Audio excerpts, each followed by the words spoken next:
So I kept seeing people talk about water lately, not in the normal drink more water kind of way, more like this weird feeling that a lot of people suddenly don't trust basic systems anymore. And honestly, I didn't think much of it at first. I figured it was just another one of those survivalist things people get into online for a few weeks and then forget about. But then I came across something called Joseph's Well. And what caught my attention wasn't even really the product itself, it was the idea behind it. Basically, the whole thing is centered around this concept of pulling water out of the air instead of relying completely on wells, city water, bottled water, all that stuff. At first, I thought it sounded exaggerated, like one of those internet claims that sounds cool until you actually look into it. But the more I read through it, the more I realized there's actually a real concept behind it. It's basically using condensation, kind of similar to how a dehumidifier collects moisture, except the goal here is turning that moisture into usable water. And apparently there are already large commercial systems that do this, especially in military or desert environments. I didn't know that before. What I noticed is the whole reason people seem interested in this isn't really because they think the apocalypse is coming tomorrow or anything dramatic like that. It's more this growing feeling that modern life depends on systems most people never even think about until something stops working. Water's one of those things. You just assume it'll always come out of the faucet. And honestly, most of us probably never think beyond that until there's a drought somewhere, or contamination, or supply problems, or power outages, or even just seeing empty shelves during emergencies. I think a lot of people realized recently how fragile basic infrastructure can feel sometimes, and that's kind of the angle that pulled me into this whole thing. Not fear exactly, more curiosity. Like, if you could create water independently at home, even on a small scale, would that actually make sense? So I kept reading. From what I understood, Joseph's Well isn't really selling some giant industrial machine. It's more like a DIY guide showing people how to build a smaller atmospheric water setup themselves using relatively common parts. Things like cooling components, condensation systems, filters, basic electrical stuff. And the interesting part is they're trying to position it as something normal people can actually put together without being engineers. Now, obviously, I haven't personally tested every claim they make, and I think people should always keep realistic expectations with anything online. But the core concept itself does seem real. Atmospheric water generation already exists. The question is really more about efficiency, climate, humidity levels, power consumption, things like that, because obviously pulling water from humid air in Florida is probably different from trying to do it in the middle of a super dry desert. So context matters a lot.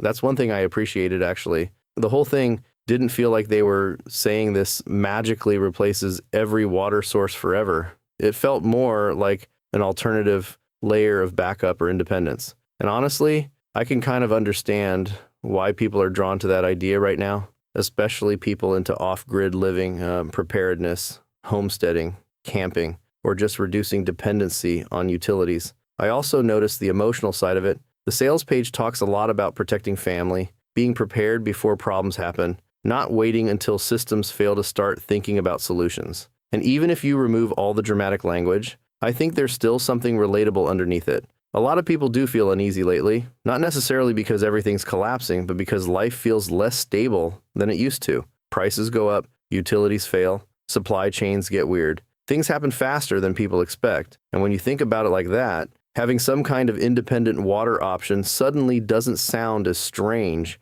The actual setup they describe seems fairly straightforward. Conceptually, air gets pulled in, moisture condenses through cooling, water gets collected, then filtered. And depending on the setup, it can apparently run through normal electricity or solar power, which honestly is probably the part that interested me most, the off-grid angle. Because if something like this works even moderately well, I could see why people living remotely would look into it, or people who already use solar systems, or RV owners, or even just people who like the idea of learning practical systems instead of depending on everything being centralized. And I think that's another reason this caught attention online. It doesn't feel like some luxury gadget. It feels more like one of those, maybe I should at least understand how this works type things, especially because water's not optional. You can go without a lot of stuff. Water's not one of them. The thing I kept thinking while reading through it was honestly how disconnected most people are from basic survival systems now. Most people don't know where their water comes from or how power works or food systems. And again, I'm not saying everyone needs to become some off-grid prepper, but there's probably value in understanding how dependent modern life really is on infrastructure functioning perfectly all the time. Because when something breaks, even temporarily, people panic fast. We've already seen that happen multiple times over the last few years. And from what I've seen, that's really the emotional core behind why something like Joseph's well even exists. Not really the machine itself, more the desire for self-reliance, or at least partial self-reliance. The guide apparently also includes instructions for solar setups, storage, filtration methods, stuff like that, which makes sense because if someone's interested in generating water independently, they're probably also thinking about backup power and emergency planning in general. Now, obviously, I don't think this is something every person needs,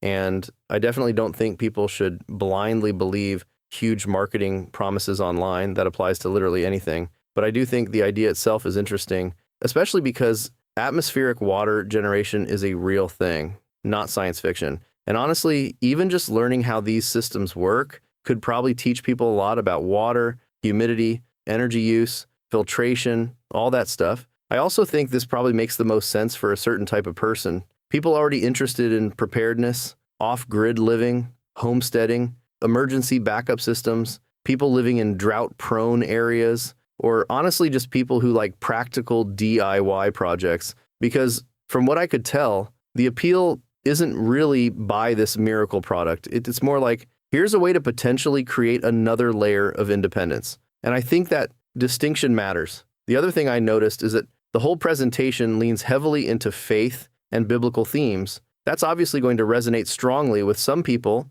and not with others. But underneath all that, the actual practical concern is still understandable. What happens if access to basic resources becomes unreliable? That's a pretty universal question, honestly, especially after everything people have already seen over the last few years. And no, this probably isn't some perfect solution to everything. Humidity matters, environment matters, power matters, maintenance probably matters too. Anything involving condensation systems usually requires upkeep eventually. So I think people should go into it realistically, but at the same time, I understand why the concept itself keeps spreading online, because it taps into something deeper than just water. It taps into this growing feeling that people want more control over basic necessities again, less dependency, more resilience, more practical skills. And weirdly enough, even if someone never builds the thing, I think just looking into systems like this changes how you think about